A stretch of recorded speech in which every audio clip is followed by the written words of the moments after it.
ஸ்ரீ கந்த புராணம் 45ஆம் பகுதி. மாயையின் ஆசி பெற்ற பானுகோபன்.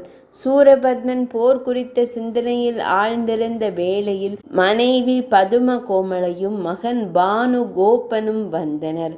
தந்தையின் மனநிலையை அறிந்த பானுகோபன், தந்தையே, நீங்கள் செய்தது கொஞ்சம் கூட முறையல்ல. ஏற்கனவே ஒரு முறை நான் அந்த முருகனிடம் ஆயுதங்களை இழந்து திரும்பினேன் என்பதற்காக என் வீரத்தை நீங்கள் குறைத்து எடை போட்டு விட்டீர்கள் போலும். நானும் சிறுவன், அந்த முருகனும் சிறுவன். நாங்கள் போட்டியிட்டு யார் தோற்றாலும் அவமானம் வரப்போவதில்லை. அங்கே வீரம் மட்டுமே பேசப்படும். நீங்கள் அப்படியா?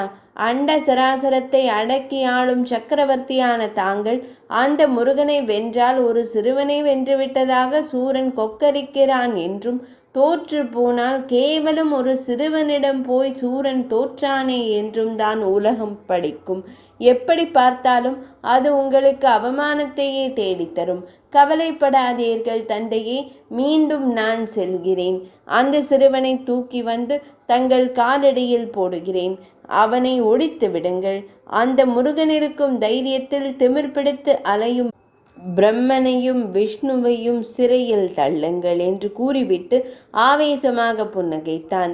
பத்மாசுரன் அவனது வீரம் பொங்கிய பேச்சால் மகிழ்ந்தாலும், அன்பு செல்வமே பானுகோபா, நீ நினைப்பது போல் அந்த வடிவேலனை ஜெயிப்பது அவ்வளவு சுலபமல்ல.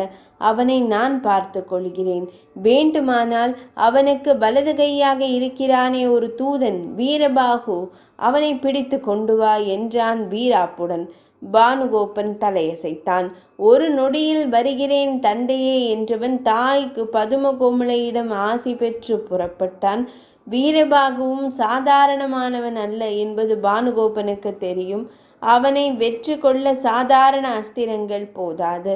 அவனை மயங்க வைத்து விட்டால் கட்டி வைத்து தந்தை முன் கொண்டு வந்து போடலாம் என்ற எண்ணத்தில் தன் பாட்டியான மாயையை எண்ணினான்.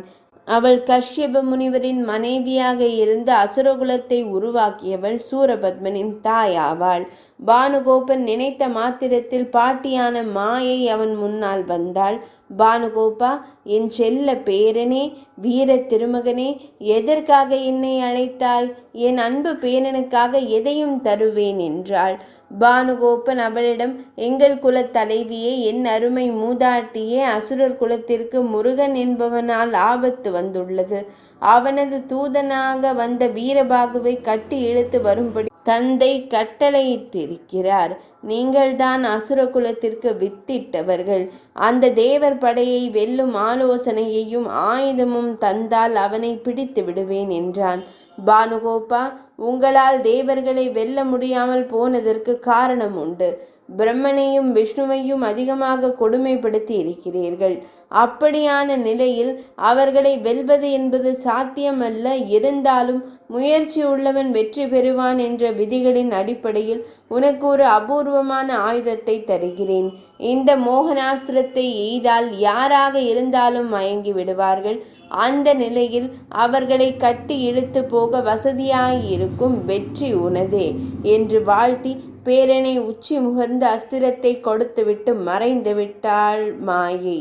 பானுகோபன் மகிழ்ச்சியுடன் சென்றான். முருகப்பெருமான் வீரபாகுவை அழைத்தார். 45ஆம் பகுதி இனிதே நிறைவடைந்தது.